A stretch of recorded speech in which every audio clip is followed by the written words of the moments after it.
ಅದು ವರ್ಷಕ್ಕೆ ಒಮ್ಮೆ ನಡೆಯುವ ಜಾತ್ರೆ. ಆ ಜಾತ್ರೆಯಲ್ಲಿ ರಾಸುಗಳದ್ದೇ ದರ್ಬಾರ್. ಈ ಜಾತ್ರೆಯಲ್ಲಿ ಜಾನುವಾರುಗಳನ್ನ ಕೊಳ್ಳುವಂತಹ ದೊಡ್ಡ ಮಟ್ಟದ ವ್ಯವಹಾರ ಕೇಂದ್ರವೂ ಕೂಡ ಆಗಿದೆ. ರಾಜ್ಯದ ಮೂಲೆ ಮೂಲೆಯಿಂದ ಬರುವಂತಹ ರೈತರು ಹೇಗೆಲ್ಲ ವ್ಯಾಪಾರವನ್ನ ಮಾಡ್ತಾರೆ ಬನ್ನಿ ನೋಡೋಣ.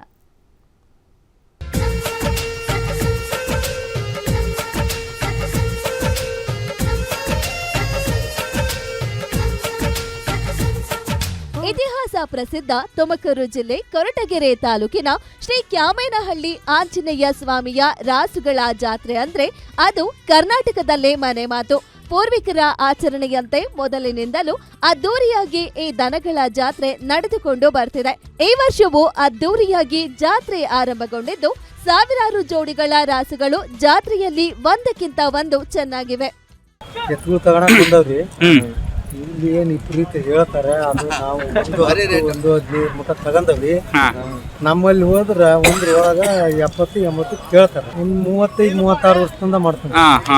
ಇವಾಗ ಇಲ್ಲಿ ಎತ್ ತಗೋಣಕ್ ಆಗಲ್ಲ, ಅದ್ರಾಗ 2 ಜೊತೆ ತಗೊಂಡನಿ.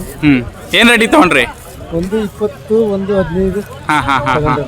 ಹೌದಾ? ಇನ್ನು ಈ ಬಾರಿ ವ್ಯಾಪಾರ ಚೆನ್ನಾಗಿ ನಡೆಯುತ್ತಿದೆ. ಹಳ್ಳಿ ಕಾರ್ದಾಳಿಯ ಪುಟ್ಟ ಕರುಗಳಿಗೆ ಭಾರಿ ಬೇಡಿಕೆ ಹೆಚ್ಚಿದೆ.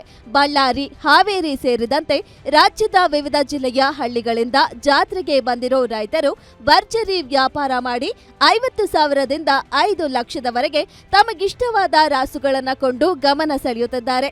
ರೈತರೇ ತಮ್ಮ ಹೆಗಲ ಮೇಲೆ ಹಾಕಿಕೊಂಡು ಟವಲ್ ಅಡಿಯಲ್ಲಿ ಬೆರಳುಗಳ ಮೂಲಕ ವ್ಯಾಪಾರದ ವಹಿವಾಟು ಗಮನ ಸೆಳೆಯುತ್ತದೆ.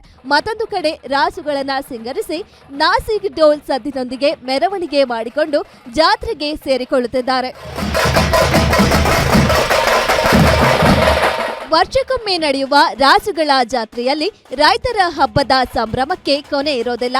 1 ವಾರಕ್ಕೂ ಹೆಚ್ಚು ಕಾಲ ನಡೆಯುವ ಈ ಜಾತ್ರೆಯಲ್ಲಿ ವಿವಿಧ ತಳಿಗಳ ರಾಸುಗಳು ರೈತರ ಗಮನ ಸೆಳೆಯುತ್ತವೆ. ಜಾತ್ರೆಯ ಮಹೋತ್ಸವದಲ್ಲಿ ಒಂದೊಂದು ದಿನವೂ ಒಂದೊಂದು ಸಾಂಸ್ಕೃತಿಕ ಕಾರ್ಯಕ್ರಮ ನಡೆಯಲಿದೆ. ಜನವರಿ 25ರಂದು ಬ್ರಹ್ಮ ರಥೋತ್ಸವದ ಬಳಿಕ ರಾಸುಗಳ ಜಾತ್ರೆ ಮುಕ್ತಾಯಗೊಳ್ಳಲಿದೆ. T Yogesh, Guarantee News, Tumakuru.